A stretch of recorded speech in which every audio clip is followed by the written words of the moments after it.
City network এবং এলএমসিএল এর তত্ত্বাবধানে বাঁশবেড়িয়ার কার্তিক পূজা পরিক্রমায় আমরা এই মুহূর্তে এসে উপস্থিত হয়েছি কুণ্ডুকুলি নটরাজের মণ্ডপে। এবং সেই নটরাজের মণ্ডপে এসে যে চোখ ধাঁধানো মণ্ডপ, তার বিষয়বস্তুও কিন্তু নৃত্য। নটরাজ যিনি নৃত্যের পুরোধা, তার মণ্ডপ, সেটাও নৃত্যের আঙ্গিকে তৈরি। মণ্ডপের ভাবনাটা কেন হলো এরকম?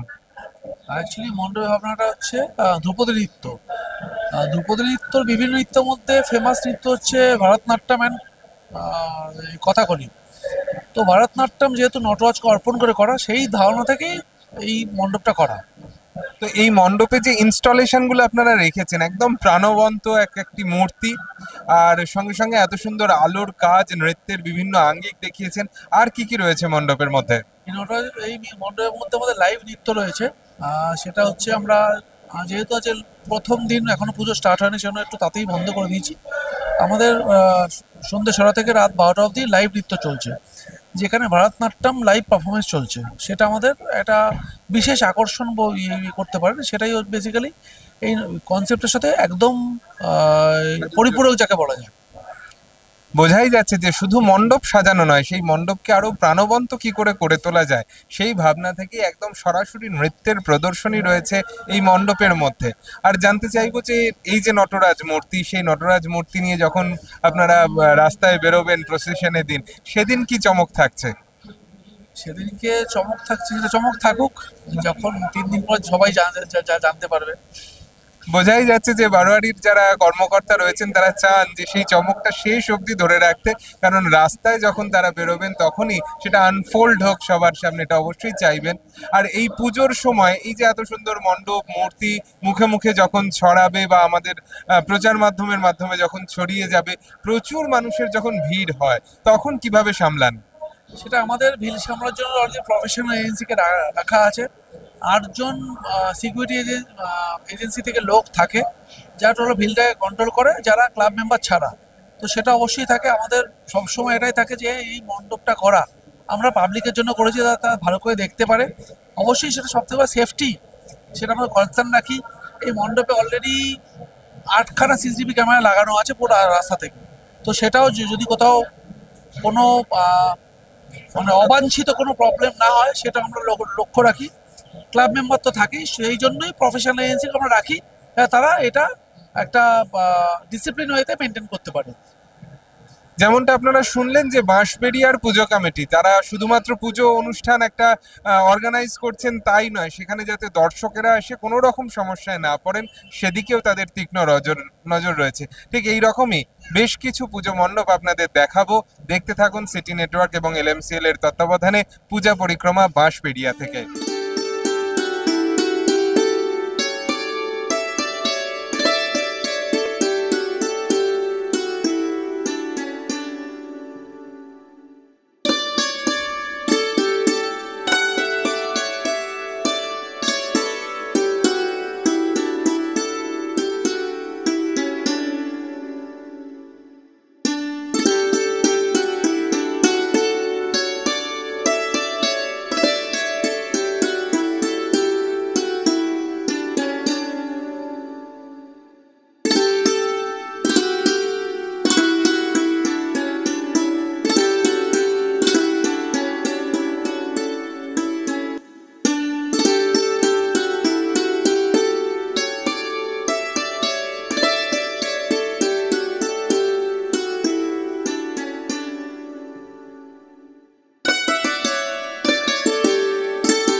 সিটি নেটওয়ার্ক এবং এলএমসিএল এর তত্ত্বাবধানে আমরা যখন পুজো পরিক্রমা নিয়ে পুরো বাঁশবেড়িয়ায় ঘুরে বেড়াচ্ছি, আমাদের দেখা হয়েছে একজন ছোট্ট দর্শকের সঙ্গে।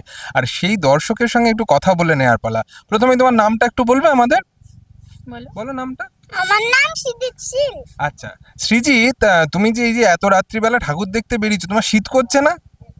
না না, শীত করছেই না। শীত করছেই না? আমার শীত করছে, তোমাকে এখনই শিখতে হবে।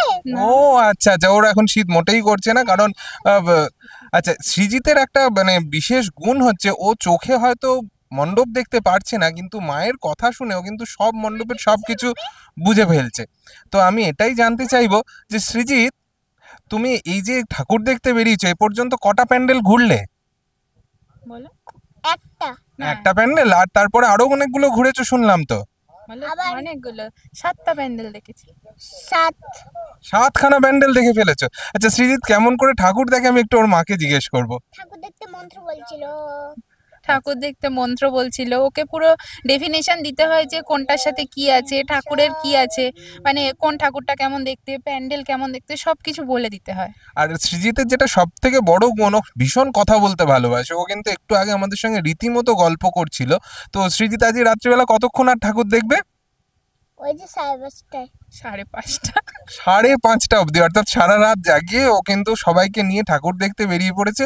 এবং সৃজিত পড়াশোনায় খুব ভালো, তাই তো? পড়া একটা সোনা। পড়া একটা শোনা। আচ্ছা সৃজিত, আমাদের একটা ছোট্ট কবিতা একটু বলে শোনাবে কি? একটা সুন্দর ছোট্ট, তোমার যেটা ইচ্ছে। সকালবেলা ঘুম ভাঙে না, কি যে করি আমি, চোখটা তবু ডলতে ডলতে বিছানা থেকে নামি। আহা আহা। বলে, দুধ খা সোনা, স্কুলে তো যাবি, দুধ খেতে তো ভালো লাগে না, বোঝো তো সবই। স্কুলে পোশাক পরে আমি যেই না স্কুলে আসি, ঘুম যে আমার কোথায় পালায়, আনন্দেতে ভাসি। বাহ।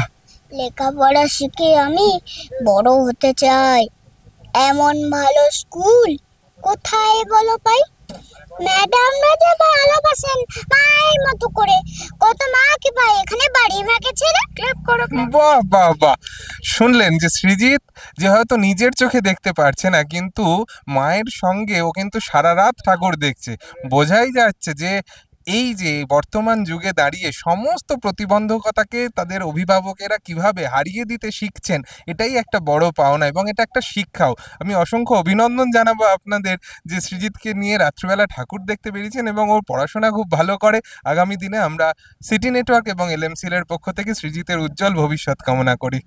ধন্যবাদ। দেখতে থাকুন পূজা পরিক্রমা 2025।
এই মুহূর্তে আমি বন্দে ভারত এক্সপ্রেসের মানে বগি থেকে বেরিয়ে এলাম, এবং তার কারণটা এটা, আমি যে প্ল্যাটফর্মে এসে দাঁড়িয়েছি সেখান দিয়েই কিন্তু আপনাকে যেতে হবে অনির্বাণের মণ্ডপে।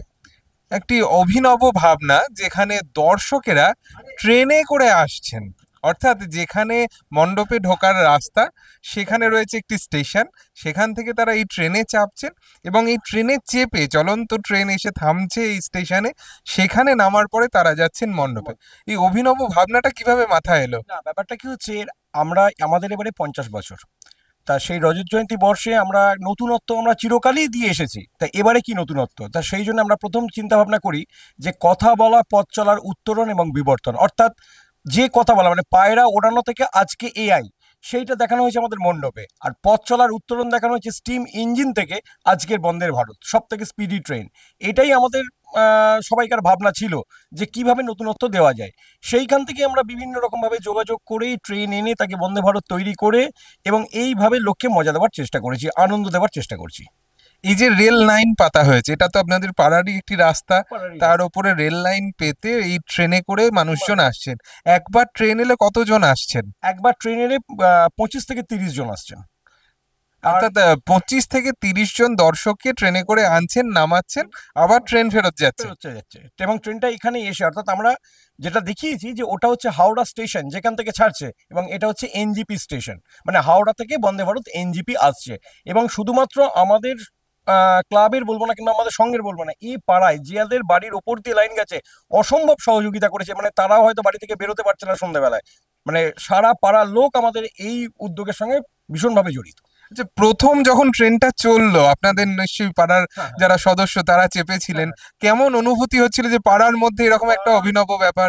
দেখুন, পাড়ার মধ্যে যখন এই নবীন ব্যাপার, তখন এরা মানে প্রথম দিন থেকে, যেদিন থেকে রেল লাইন পাতা হচ্ছে, ওনারা ছিলেন এক্সাইটেড যে কিভাবে কি জিনিসটা হতে চলেছে। এবং যারা নামলেন, যখন ওরা ট্রেন থেকে এসে নামলো, মানে হই হই ব্যাপার, মানে বন্দে ভারত যেদিন প্রথম চলেছিল যে হই হই ব্যাপারটা হয়েছিল, ঠিক এটাও সেখানে সেদিনকে তাই হয়েছিল, যে তারা নেবে বলে দারুণ, মানে এই অভিজ্ঞতা আমাদের কোনোদিনও হয়নি। দেখ, আমরা লোককে মজা দিতে পেরেছি, আনন্দ দিতে পারছি আমাদের এই অনুষ্ঠানের মধ্যে দিয়ে।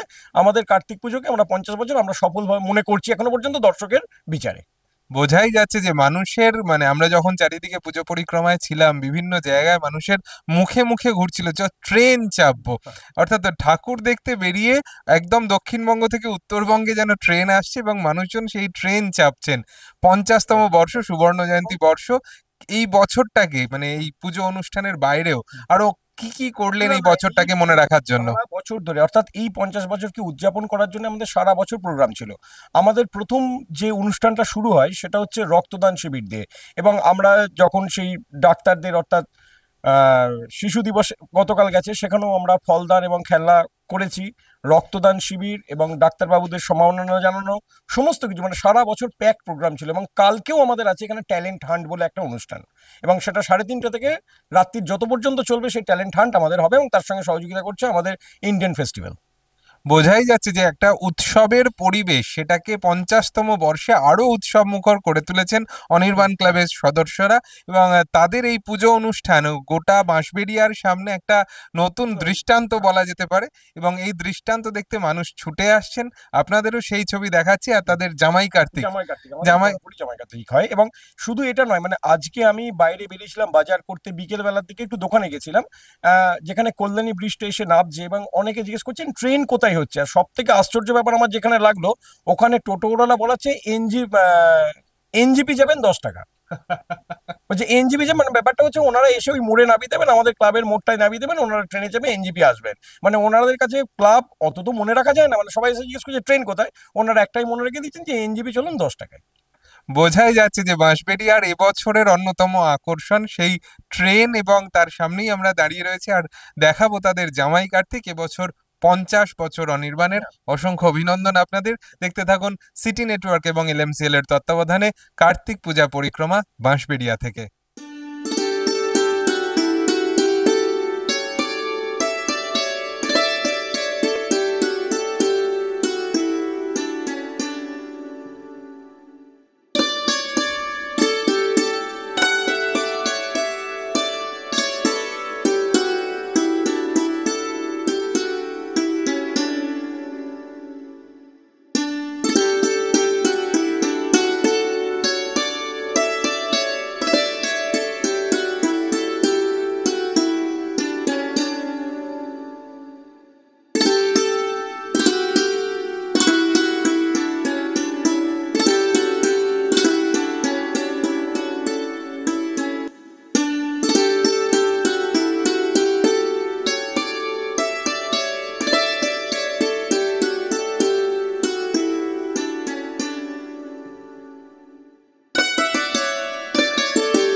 সিটি নেটওয়ার্ক এবং এলএমসিএল এর তত্ত্বাবধানে কার্তিক পূজা পরিক্রমায় বাঁশবেড়িয়ায় বিভিন্ন মণ্ডপে ঘুরতে ঘুরতে আমরা এখন এসে হাজির হয়েছি কিশোর বাহিনীর মণ্ডপে। কিশোর বাহিনী যারা 61 বছর ধরে পুজো করে আসছেন, এবছর এই যে এই ঝলমলে মণ্ডপ, এই মণ্ডপ দেখে মানুষ কি বলছেন? সবাই তো আসছে, দেখছে, ভালোই বলছে। তো এবার আপনারাই বলবেন যে মানে দর্শকরা ভালো বললেই আমরা খুশি। আর যে কথা আমরা শুনছিলাম যে মণ্ডপ প্রতিমা, সে তো মানুষ আসছেন দেখছেন, কিন্তু আপনাদের মুখ্য আকর্ষণ বোধহয় বিসর্জনের রাতের যে শোভাযাত্রা। আমরা বাঁশবেড়িয়ার সবাই এই 4 দিনের জন্যই অপেক্ষা করে থাকি, 3 দিন পুজো এবং 1 দিন ভাসান। তো আমাদের ভাসানের দিনও চমক থাকবে, আর আশা করি কিছুটা আমরা ফিল্ডেও করতে পেরেছি। আশা করি দর্শকদের ভালো লাগছে, দর্শকদের আনন্দ দেওয়াটাই আমাদের সারা বছরের প্রার্থনা। এই 5টা দিনের জন্য আমরা বাঁশবেড়িয়াবাসীরা বাঁচি। আশা করব সবার ভালো লাগছে এবং ভালো লাগবে।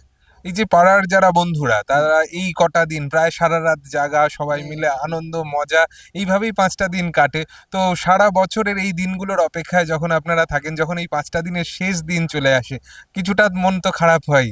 20 তারিখ যখন আসে, মানে আমাদের বিসর্জনের দিন যখন আসে, আমরা সবাই মানে কাজ করতে করতেই হয়তো আমাদের কেটে যায়, কিন্তু যখনই রাত বাড়ে, আমরা শেষের দিকে পৌঁছাই, কেওটার দিকে যেতে থাকি, আমাদেরও মন খারাপ হয়। আগের বছর অনেকে আমাদের ছেলেরা কেওটাতে পৌঁছে কেঁদেছিল। মানে এইগুলো লেগেই থাকে, মানে আবার 365 দিনের অপেক্ষা, এই নিয়ে আমাদের পুজো। বোঝাই যাচ্ছে যে একটা আবেগ জড়িয়ে আছে পুজোর সঙ্গে, এবং এই আবেগটা কি কাজে লাগান তারা, কারণ এত বড় আয়োজন, ওই আবেগ ছাড়া তো হয় না। আর এই আবেগেরই এক একটা নিদর্শন বাঁশবেড়িয়া জুড়ে ছড়িয়ে রয়েছে। আপনাদের দেখাবো সেই সকল আয়োজন। দেখতে থাকুন সিটি নেটওয়ার্ক এবং এলএমসিএল এর তত্ত্বাবধানে পূজা পরিক্রমা 2025।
সিটি নেটওয়ার্ক এবং এলএমসিএল এর তত্ত্বাবধানে কার্তিক পূজা পরিক্রমা 2025 নিয়ে আমরা এসে উপস্থিত হয়েছি বাঁশবেড়িয়ার ফুটবল মাঠে।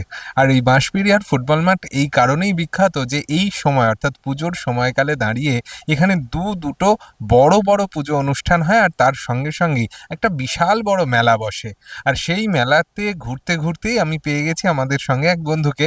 প্রথমেই জানতে চাইবো যে কোথা থেকে আসছেন আর নামটা যদি বলেন। আমার নাম সায়ন, আমি আসছি কৃষ্ণনগর থেকে। কৃষ্ণনগর থেকে মানুষ আসছেন বাঁশবেড়িয়ার এই অনুষ্ঠান দেখতে। তো কৃষ্ণনগর থেকে এখানে এসে বাঁশবেড়িয়ার কার্তিক পুজো দেখে কেমন লাগছে? দারুণ লাগছে, দারুণ। আমার ফেস্টিভ্যালস খুব ভালো লাগে। আমাদের যেরকম করে জগত্রী পুজো হয়, তো এখানে কার্তিক পুজো যেহেতু ফেমাস, এখানে আসি বছরের শেষটায়, মানে শেষ পুজো বলে সবাই বাঙালি, তো এখানে আসতে ভালোই লাগে বেশ। এখানে তো শুধুমাত্র কার্তিক পুজো নয়, নানান ধরনের দেবদেবীর পুজো হচ্ছে। এই যে মানে গোটা বাঁশবেড়িয়াটা সেজে উঠেছে, সেখানে এত দূর থেকে আসা, এক্সপেকটেশন কি থাকে? এক্সপেকটেশন ভালোই থাকে, আর আমি জানি বাঁশবেড়িয়া প্রত্যেক বছর ভালোই করবে। যেরকম এই লাইনে সবকটা ঠাকুরই দেখলাম, ভালোই লেগেছে। যেরকম কলকাতায় দেখে মানুষ বা চন্দননগর, কৃষ্ণনগর, সেম বাঁশবেড়িয়াতে ওই এক্সপেকটেশন এসে ভালোই লাগে দেখতে। তো এই যে আজকের রাতে আসা, তো কতক্ষণ ঠাকুর দেখা হবে, বা কি কি কোন দিকে ঘোরা হবে? আমি এই লাইনে যে কটা ঠাকুর দেখবো সে কটা দেখেই আবার বাড়ি ফিরে যাবো বোর্ডের ফার্স্ট ট্রেনে, এরকমই ইচ্ছা। বোঝাই যাচ্ছে যে দূর দূরান্ত থেকে মানুষজন আসছেন, তারা ঘুরে দেখছেন। আর যারা আঞ্চলিক মানে স্থানীয় হয়েও হয়তো আসতে পারছেন না, তাদের জন্য রয়েছি আমরা। চোখ রাখুন সিটি নেটওয়ার্ক এবং এলএমসিএল এর পর্দায়, দেখতে থাকুন পূজা পরিক্রমা 2025 বাঁশবেড়িয়া থেকে।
সিটি নেটওয়ার্ক এবং এলএমসিএল এর তত্ত্বাবধানে আমরা যখন কার্তিক পূজা পরিক্রমায় বেশ গভীর রাতে এসে পৌঁছেছি বাঁশবেড়িয়ার ফুটবল মাঠে, নেতাজি স্পোর্টিং এর সামনে তাদের মণ্ডপ, যেখানে দেখাই যাচ্ছে জগন্নাথ মন্দিরের আদলে তাদের মণ্ডপ। সেই সামনে দাঁড়িয়ে যাদের সঙ্গে আমি এই মুহূর্তে কথা বলছি, যে এতটা রাতে এত ঠাকুর দেখছেন, মুখে হাসিটা এখনো বজায় রয়েছে। আমরা রাতে খাওয়া দাওয়া সেরেই বেরিয়েছি বাড়ির সকলে মিলে, আর আজকে বেরোতে পেরেছি বলে সব ঠাকুরগুলো দেখতে পাচ্ছি। প্রতিদিন তো প্রচুর ভিড় হবে, এরপরে কালকে থেকে প্রচুর ভিড় হবে। আজকে যেহেতু উদ্বোধন মানে প্রথম দিন, কালকে থেকে যদিও প্রথম দিন, আজকে উদ্বোধন হলো সব কিছু, আর সেই জন্যই আজকে বেরিয়েছি। মানে অনেকটা আবহাওয়ার পূর্বাভাসের মতো, যে আগামী কাল থেকে প্রচুর ভিড় হতে চলেছে, সুতরাং আজকে ওয়েদার ভালো আছে। তারপরে বয়স্ক এই মায়েদের নিয়ে তো বেশি যাওয়া যাবে না, কাছাকাছি মানে মণ্ডপের কাছাকাছি টোটো করে আসতে পারছি, সেই কারণে আরো আজকে আসি। মন তো বলছে ঠাকুর দেখবো, হাঁটু কি বলছে? আমি ঠিক আছে। আচ্ছা, মানে এখনো লড়াই চলবে? হ্যাঁ। মানে কত রাত অবধি ঠাকুর দেখা হবে? দেখি আর টিকটটা দেখতে ঘন্টাখানিক দেখবো, দেখে চল। মানে উৎসাহে কোনো খামতি নেই, তার কারণ হচ্ছে বাঁশবেড়িয়া সেজে উঠেছে, আলোয় আলোয় উজ্জ্বল হয়ে রয়েছে সারা রাত। সত্যি মানুষ আসবেন সেই অপেক্ষাতেই তো সাজানো। তো এই যে উৎসব, এত মানুষ বাইরে থেকে আসেন, তারা এসে বাঁশবেড়িয়ার এত পুজো দেখেন, আপনারা স্থানীয় হিসাবে সেটাকে কিভাবে উপভোগ করেন? ভীষণ, একটা বছরের অপেক্ষায় থাকি বাঁশবেড়িয়ায় কার্তিক পুজো দেখবো বলে। প্রত্যেক বছরের মতো আশা করে বসে থাকি যে কবে কার্তিক পুজো শুরু হবে। শুধুমাত্র কার্তিক নয়, নানান দেবদেবীর আরাধনা হয় বাঁশবেড়িয়ার বুকে। আমরা রয়েছি নেতাজি স্পোর্টিং ক্লাবের সামনে, সেখানে বেশ বড় এক মহাদেবের আরাধনা চলছে, মহাদেব মূর্তির আরাধনা চলছে। এখানে দেখাবো সেই মণ্ডপ এবং আদিদেব মহাদেবের মূর্তি আপনাদের জন্য।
সিটি নেটওয়ার্ক এবং এলএমসিএল এর তত্ত্বাবধানে কার্তিক পূজা পরিক্রমায় আমরা যখন বাঁশবেড়িয়ায় ঘুরে বেড়াচ্ছি, এই গভীর রাতে যখন আমরা এসে পৌঁছলাম ইয়াংস্টার ক্লাবে, তখন আমাদের সঙ্গে দেখা হলো এক মা ছেলের জুটির, যারা এই গভীর রাতেও খুঁজে খুঁজে ঠাকুর দেখছেন বলা যায়।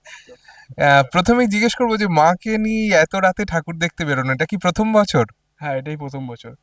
এবং ওই গাড়ি করে নিয়ে প্রতিটা মণ্ডপ খুঁজে খুঁজে ঠাকুর দেখা? হ্যাঁ, এটা নতুন গাড়ি কিনেছি, তার জন্য মাকে নিয়ে বেরিয়ে গেছি আজকে। নতুন গাড়ি কিনে মায়ের জন্য এটা একটা ট্রিট বলা যেতে পারে। এবং এই যে এত রাত্রেবেলা ঘুরে ঘুরে ঠাকুর দেখছেন, এই এত সুন্দর সুন্দর মণ্ডপ, কেমন লাগছে? খুব ভালো লাগছে, খুব ভালো। এবং এই যত বাঁশবেড়িয়ায় যত পুজো দেখছেন, যত দিন যাচ্ছে ক্রমশ সেই পুজোগুলো আরো ভালো হয়ে উঠছে, সেই এক্সপিরিয়েন্সটা কেমন আপনাদের? আগে আমি আমার স্বামীর সাথে যেতাম, আমার স্বামী নেই এখন, তাই ছেলেই আমার সব, ওর সাথে এবছরে বেরিয়েছি, মানে 7 বছর পর এই আবার বেরোলাম। 7 বছর পরে উনি ঠাকুর দেখতে বেরিয়েছেন, ছেলেকে মানে ছেলে প্রায় মাকে সঙ্গে করে নিয়ে বেরিয়েছে। এখন অনেকটাই গভীর রাত, তো আর কতক্ষণ ঘোরার প্ল্যানিং রয়েছে? আর বেশিক্ষণ না, এই দু একটা দেখবো, তারপর বাড়ির দিকে রওনা দেবো। তো এই যে পুজোর সময়টা, যারা এই অঞ্চলের মানুষ, তাদের এই দিনগুলো কেমন ভাবে কাটে? তাদের তো এখানে খুব ভালো করে কাটবে, কারণ এখন তো ফাঁকা আছে, কিন্তু 7টা-8টার সময় এত লোক হয়, মানে লোক দেখে দেখা যায় না, শুধু লোক আর লোক। আর ঠাকুর তো সবাই দেখতে আসে, এত সুন্দর হয় ঠাকুরগুলো, সত্যি খুব সবাই দেখতে আসে এখানে। আর বাঁশবেড়িয়ার মূল আকর্ষণ তো সেই শেষের দিনের শোভাযাত্রাটা। সেই শোভাযাত্রাটা প্রতি বছর নিশ্চয়ই দেখা হয়? না, ওই যে বলছি 7 বছর দেখি না, এই বছর হয়তো দেখবো, আশা করছি। যেমনটা দেখছেন যে মানুষজন, তাদের একটা উৎসাহ কাজ করে, কারণ প্রতি বছর বছর পুজোর যে জৌলুস তা ক্রমশ বাড়ছে, এবং অবশ্যই করে শোভাযাত্রা তারও জৌলুস নিশ্চয়ই বাড়বে। এবং এই রকমই মানুষজন যারা আঞ্চলিক, তারা এইভাবেই গোটা রাত জুড়ে ঠাকুর দেখেন এবং অপেক্ষায় থাকেন অবশ্যই করে সেই শেষের দিনের সেরা অনুষ্ঠানটার জন্য। আপনারা দেখতে থাকুন আমার এই সম্প্রচারের মাধ্যমে। আপনাদের যেমন মণ্ডপ এবং প্রতিমা দেখাচ্ছি, ঠিক তেমনই শেষের দিনে সেই শোভাযাত্রার সরাসরি সম্প্রচার তাও থাকবে আপনাদের জন্য। দেখতে থাকুন সিটি নেটওয়ার্ক এবং এলএমসিএল এর তত্ত্বাবধানে কার্তিক পূজা পরিক্রমা বাঁশবেড়িয়া থেকে।